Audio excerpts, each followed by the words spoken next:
चाहिँ सारङकोटको भ्यू टावरमा चढ्ने क्रममा छौँ। तपाईँहरूलाई मैले पोखराको भ्यू देखाउन गइरहेको छु। अब हेर्नको लागि रेडी हुनु होला। अब हामी लगभग टावर टपमा पुग्न थालिसकेका छौँ।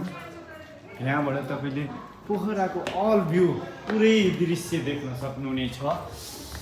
सारङकोटको डाँडैमा भन्ने गाना थियो। अब के मलाई अहिले याद भएन।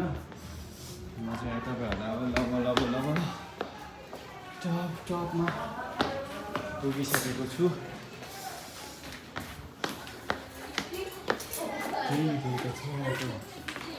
दृश्यमा यहाँबाट पोखराको सबै स्थलहरू देखिनेछ।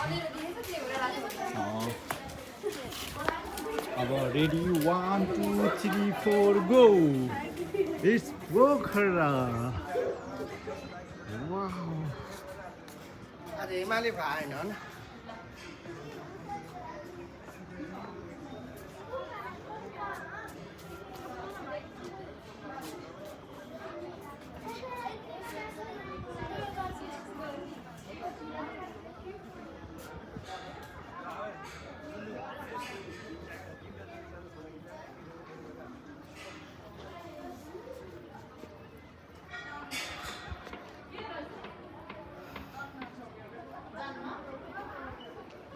त्यो केबल कार खाली छ।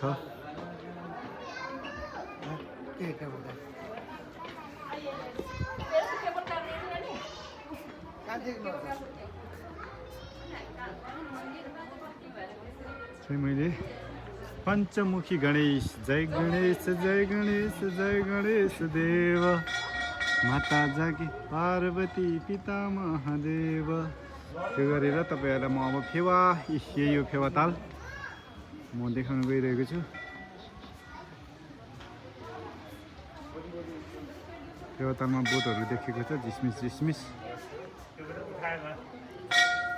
ल यो चाहिँ फेवाताल भयो। फेवातालबाट यहाँ कुलो जस्तो भनेर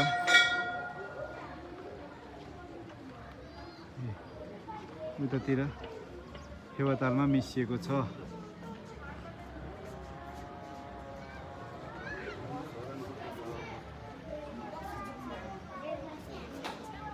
यो चाहिँ पोखराको दृश्य।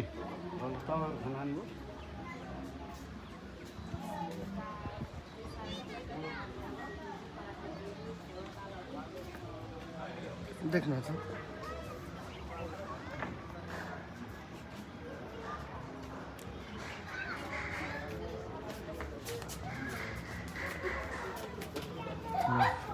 सबै पोखरावासीहरूलाई यहीँबाट मैले क्याप्चर गरेको छु। हजुरहरू पनि आएर यहाँको मनोरञ्जन लिन सक्नुहुनेछ।